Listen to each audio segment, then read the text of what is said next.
So my dear viewers, are you ready to make the Ramadan the most special and memorable one yet? तो join करें अभी food magic with Nadia. आज मैं आपके साथ share करूंगी 8 बहुत ही इम्पोर्टेंट किस्म के किचन हैक जो ना सिर्फ रमजान में आपके काम आएंगे बल्कि रमजान के बाद भी आप इनसे फायदा उठा सकते हैं। तो चलें जनाब देखते हैं कि कौन से हैक और कौन सी टिप्स मैं आज आपके साथ शेयर कर रही हूँ।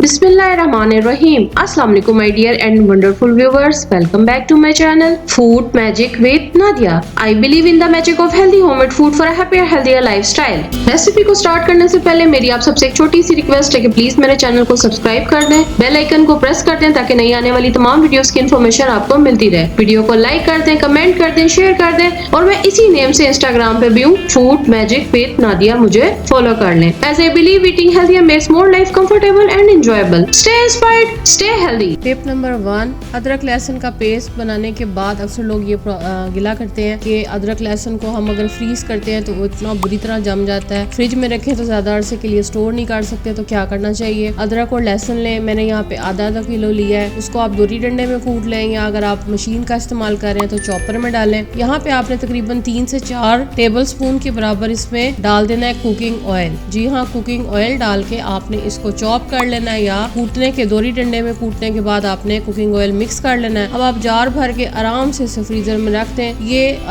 जमेगा भी नहीं और बेहतरीन किस्म का जब भी आपको जरूरत होगी आप इसे निकाल के इस्तेमाल करें।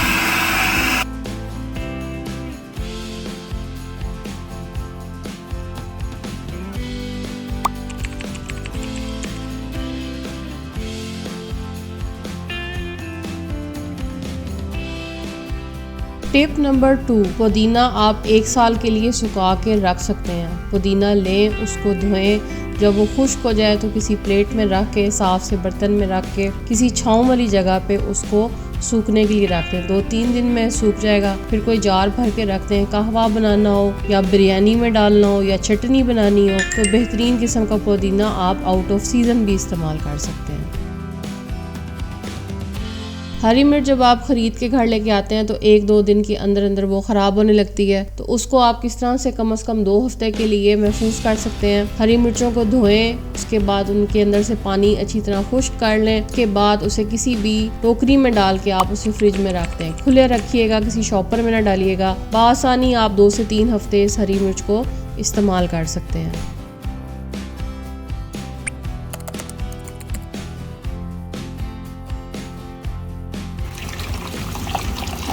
सब्ज़ धनिया का भी यही मसला होता है कि वो भी बहुत जल्दी गल जाता है। उसके लिए भी आपने यही करना है कि उसको धो के उसमें से पानी खुश्क करके फिर उसे बारीक बारीक आप काट लें। काटने के बाद आप कोई भी प्लास्टिक के बॉक्स ले लें जो भी आपको घर में अवेलेबल हो। उसके बाद उसको आप छोटे छोटे बॉक्सेस में फ्रीज कर दें। जितना भी ज़रूरत हो आराम से फ्रीज़र से निकालें और उसको इस्तेमाल करें। बिल्कुल भी सालन में पता ही नहीं चलेगा कि आपने ये फ्रीज धनिया डाला है। मेरी बहुत सारी वीडियोज़ में आपको फ्रीज धनिया ही एंड में देखने को मिलता है, तो बिल्कुल भी आप ये समझिए कि ना तो उसकी खुशबू जाती है ना ही उसका कलर, बल्कि वो इस तरह से ज्यादा महफूज रहता है। अगर घर में स्टीमर मौजूद नहीं है तो कोई मसले वाली बात नहीं है। एक कढ़ाई लें जो नॉर्मल आप पकोड़े तलने के लिए इस्तेमाल करते हैं, उसके अंदर पानी गर्म करें, उसके ऊपर कोई भी जाली रखें। जाली थोड़ी सी मजबूत होनी चाहिए। उसके कढ़ाई के साइज के मुताबिक कोई भी तसला ले लें, उसको उसके ऊपर आपने रख देना है। जब स्टीम बन जाएगी तो आप जो भी चीज़ स्टीम करना चाहते हैं, चाहे चिकन करना चाहते हो, चाहे बीफ करना चाहते हो, चाहे आप शकरकंदी को स्टीम करना चाहते हो, तो आप आसानी इसके अंदर स्टीम कर सकते हैं।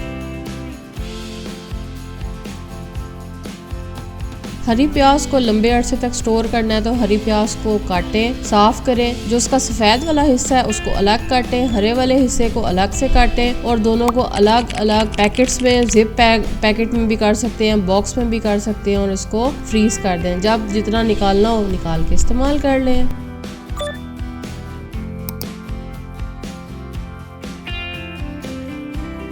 जैसे जले पे बरनौल लगाएं, बिल्कुल इसी तरह जले पे सालन में दूध डालें। अगर सालन जल रहा है तो आपको परेशान होने की ज़रूरत नहीं है। आप 1 कप दूध डालें और उसके बाद थोड़ा थोड़ा चम्मच हिलाते रहें कि जो जला हुआ हिस्सा है वो आराम से उतर जाए। रंग भी ठीक होगा, सालन का जायका भी ठीक होगा और खुशबू भी ठीक होगी और किसी को पता भी नहीं चलेगा।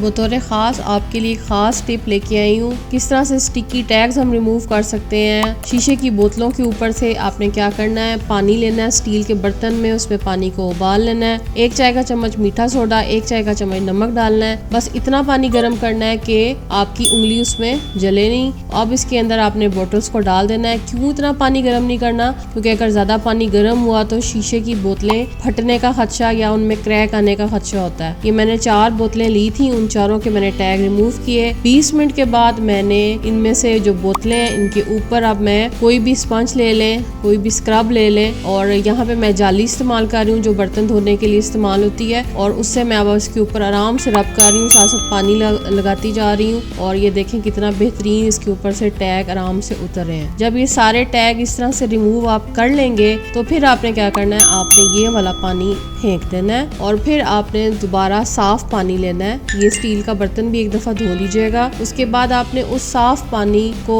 दोबारा उबालना है। उबालने के बाद जब वो थोड़ा ठंडा हो जाएगा तो शीशे की बोतलें डाल के 15 मिनट के लिए उसमें आपने रख देनी है और फिर आपने निकाल देनी है। जो मैंने आपको ऑरेंज जैम बताया था, मुरब्बा का गाजर का मुरब्बा बताया था, चटनियों की रेसिपीज बताती हूँ, उन सब के लिए बोतलें मैं पहले ऐसे ही इस्तेमाल करती हूँ, ऐसे ही साफ करती हूँ। इससे ये होता है कि खराब नहीं होती है चीज़। आई होप मेरी आज की ये वीडियो आप सबको बहुत ज़्यादा पसंद आई होगी। वीडियो को लाइक करना ना भूलिएगा, कमेंट करना ना भूलिएगा, कोई फरमाइश हो तो ज़रूर बताइएगा। और मेरी तरफ से आप सबको रमज़ान बहुत ज़्यादा मुबारक हो। Thanks for watching, take care, bye.